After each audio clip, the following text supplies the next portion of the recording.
welcome to the first of our online resources for learning about clay. We're going to be publishing some techniques and processes resources on Saturdays and Tuesdays as we go over the next few months. So we're going to start at the beginning, and as many of you probably don't have any clay to hand, we thought we'd show you where you could get some, which involves digging a hole. So yesterday I dug a hole, and in North Leeds you don't have to dig very far, so that's about 60 centimetres.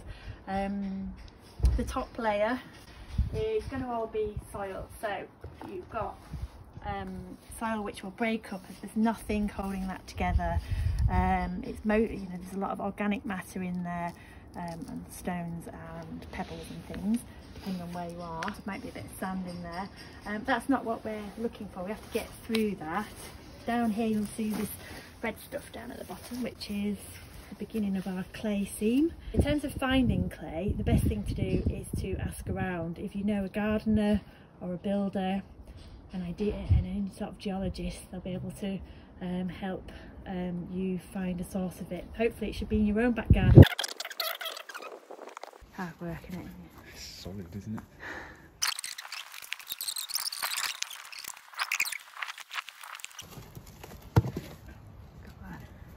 It's all coming out in nice big. Oh, there you go. Look at that, Luke. That's what we want. Nice chunk of clay there. That's a nice pure bit of clay there. That's what we want. So that's the good stuff. Oh, look, feel that. Oh, sorry. Look at that. That is Good stuff. That is really clay.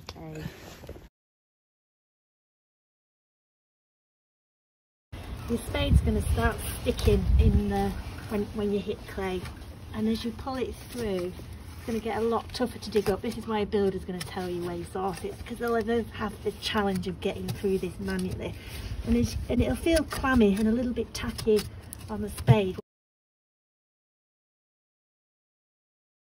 You can see that what we're getting to now is a nice bit of clay.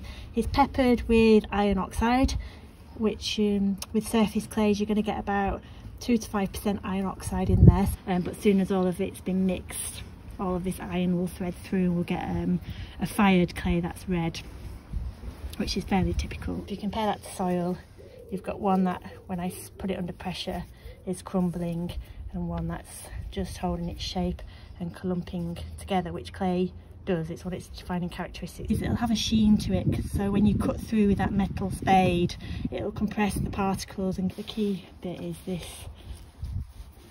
being able to form it a little bit, maybe in varying degrees of pliability. But now you can do plasticity, you can do a little donut with this. So we roll it right into the sausage, and you can start to see it's much more, should be able to wrap that around your little finger without it doing that, but it's much better than it was. Straight out of the ground, it's not really workable at the moment, so we're going to go through how we're going to get that to a workable consistency. We're going to compare the characteristics of some of the clay that we buy in from Stoke compared to some of the clay that we just dug out of the ground. As we buy it in the studio, where it's this really nice, pliable, kind of soft texture, and I can stretch it out and then crush it back up and rework it again. It's not just going to go too dry straight away, like some of this will, where it's just come out of the ground just a little bit too dry to start working with. To make it more workable, is we're going to dry it out, and then we're going to slake it down in some water again, and it will become a much closer to the condition of this clay as we buy it in the studio, where it's. What we've already done is broken all of that clay up into a great big pile over here. We're going to let that dry out now.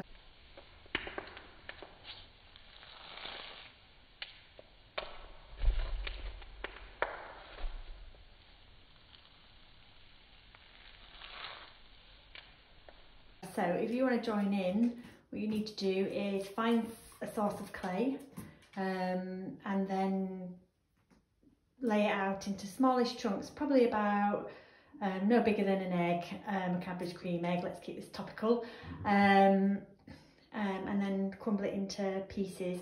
We've got a space in the cellar where I can lay it down and it's quite warm.